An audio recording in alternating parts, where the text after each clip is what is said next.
మరలా చిగురించబోతుంది. గొప్ప దినాలను చూడబోతున్నావు. నీ యేసుకు సమస్తము సాధ్యమే. గుడ్ మార్నింగ్ దేవుని ప్రియ కుమారుడా, గుడ్ మార్నింగ్ దేవుని ప్రియ కుమార్తె. Special good morning to you.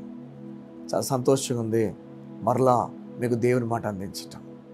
సగమా మీ జీవితంలో దేవుడు బలమైన కార్యం చేయబోతున్నాడు. ఈ ఉదయాన్న ఒక మాట చెప్తూ మిమ్మల్ని ధైర్యపరచడానికి ఇష్టపడుతున్నాను. సింహాసనం మీద కూర్చున్న దేవుడు నిన్ను ప్రేమిస్తున్నాడు. నేను విడిచిపెట్టి వెళ్ళిపోవడానికైతే ఆయనకి ఎప్పుడూ ఇష్టం లేదు. నీతో ఉండడం ఆయన ఇప్పుడు ఇష్టపడతాడు. చూడండి, బైబిల్లో ఎన్నెన్నో విషయాలు రాయబడ్డాయి ఆయన గురించి, ఎలా మానవుడితో ఆయన ముచ్చటించడం. చూడండి, మనుషుని పట్టించుకోకుండా ఉండొచ్చు, ఆయన మనుషుని వద్దనుకోవచ్చు, మానవుడు చేసిన పాపాలకు మానవుడిని దూరంగా పెట్టవచ్చు.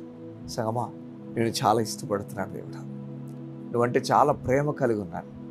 నువ్వు అనుకుంటున్నావు ఉదయాన దేవుడు నన్ను విడిచిపెట్టేసాడేమో, నాపై నాకు ప్రేమ ఉందనుకుంటున్నావేమో. ఈ ఉదయం నేను ప్రేమించుచున్నాడు. చూడండి, దేవుని లేఖనాల్లో ఒక మాట ఉంటుంది, నహూములో. దేవుడు ఎవరైతే ఆయన నమ్ముతారో, విశ్వాసం ఉంచుతారో వారిని ఆయన ఎరిగినాడని. ఇంగ్లీష్ ఉంటుంది, ఎవరైతే ఆయన విశ్వాసం ఉంచుతారో వారి కోసం ఆయన ఆలోచిస్తున్నాడని, ఆయన కేర్ తీసుకోబోతున్నాడని, ఆయన వారి గురించి అన్నీ కూడా సమకూరుస్తాడని. సగమా నీ గురించి దేవుడు గొప్ప కార్యాలు చేయబోతున్నాడు. నువ్వు విశ్వాసం ఉంచుతున్నావా? నిరాశపడిపోవద్దు. దేవుడి పైన ఎవరైతే విశ్వాసం ఉంచారో వారికి దేవుడు ఆశ్చర్యదుర్గంగా ఉండడానికి ఇష్టపడుతున్నాడు.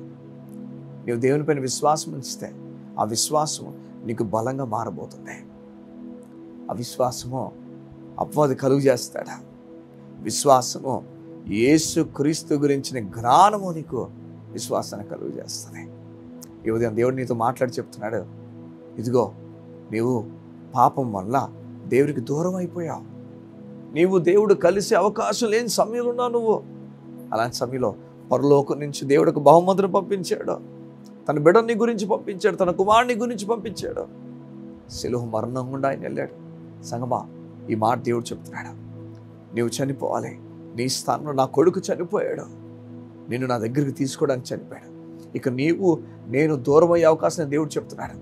నీవు దేవుడు ఇంకెప్పటికీ దూరం అవ్వరు. దేవుడు నువ్వు ఎప్పుడు కూడా సమాధానం కలిగి ముందుకెళ్ళారు. ఈరోజు దేవుడితో మాట్లాడుతున్నాడు. ఆయన నువ్వు దగ్గరయ్యో గనక దేవునితో అంటున్నాడు, గొప్ప కార్యాలు నువ్వు చూస్తావు, గొప్ప కార్యాలు చూస్తావు. ఏ దేవుడైతే భూమి ఆకాశములు సృజించాడో, ఏ దేవుడైతే ఎరుకొని కూల్చాడో, ఏ దేవుడైతే ఎర్ర సముద్రాన్ని పాలు చేశాడో ఆ దేవుడు నీతో మాట్లాడి చెప్తున్నాడు, భయపడక, భయపడక, నీకు నేను నీతిని దానంగా ఇస్తున్నాను, గొప్ప కార్యాలు నీకు జరగబోతున్నాయి. ఈ మాట చెప్తున్నప్పుడు నాకు గొప్ప ధైర్యం అనిపిస్తుంది. నువ్వు త్వరలో గొప్ప కార్యాలు చూడబోతున్నావు. ఉద్యోగం గురించి నిరాశపడద్దు, పెళ్లి గురించి నిరాశపడద్దు, బిడ్డల గురించి నిరాశపడద్దు, నీ జీవితంలో రిలేషన్షిప్లో జరుగుతున్న విషయాల గురించి నిరాశపడద్దు. దేవుని మీద ఆధారపడి ముందుకు అడుగులు వేసాగమా దేవుని కార్యాలు చూస్తావు. తన కుమారుని వదులుకున్నవాడు నేను వదిలేస్తాడు అనుకున్నావా? అయ్యో, ఎంత తక్కువగా ఆలోచించావు. వదలుడు నీ గురించి అన్నీ వదులుకున్నవాడు నిన్ను తిరిగి పట్టుకెళ్ళడానికి వచ్చాడు. ఈరోజు దేవుడు చెప్తున్నాడు, భయపడద్దు, గొప్ప కార్యాలు చూస్తాం. చూడండి, ఎవరైతే ఆయన పైన విశ్వాసం ఉంచుతారో, ఎవరైతే ఆయన పైన ఆనుకుంటారో, ఎవరైతే ఆయన నమ్ముతారో వారి గురించి ఆయనకి తెలియను. అది మాత్రమే కాదు, వారి గురించి ఆయన కేర్ తీసుకుంటున్నాడు, అన్నీ సమకూర్చబోతున్నాడు. కళ్ళు మూసుకుంటావా? యోధుని గురించి ప్రార్థన చేస్తాను. అయ్యా, నీ బిడ్డలకు అన్నీ సమకూర్చబోతున్న దేవా, నీకు వందనాలు. ఎంత సంతోషమయ్యా. ఎందరో మా జీవితాలను పాడు చేయడానికి చూశారు, అయితే నీవైతే మా జీవితంలో ముందుండి నడిపించబోతున్నావు. మా కొరకు నీ ఆలోచనలు గొప్పవయ్యా, నీకు స్తోత్రం.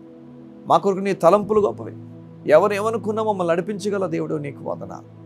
నా తండ్రి, నీ బిడ్డలను విడిచిపెట్టకుండా వారిని ఎలా నడిపించాలనుకుంటున్నావో ఆ రీతి నడిపించండి. నీ సంపూర్ణమైన, నీ ఉత్తమమైన, అనుకూలమైన చిత్తం వైపు నీ బిడ్డలు నడుచుదురుగాక. నీ బలమైన కార్యాలు జరిగించమడుతూ దైవికంగా నీ బిడ్డలు ముందుకెళ్ళినట్లుగా సహాయమును మేము ప్రకటించచ్చు. అయ్యా, నీ బిడ్డలు నీ కృపను ప్రకటించచ్చు. యేసు నామమున ప్రార్థించుచున్నాను తండ్రి. ఆమేన్, ఆమేన్, ఆమేన్. దేవుని అడుగుల్లో, అడుగుజాడలో వెళ్ళడానికి ఇష్టపడు. తన కుమారుని కోసం వదులుకున్నాడు. గొప్ప కార్యాలు చేయబోతున్నాడు. God bless you. See you tomorrow.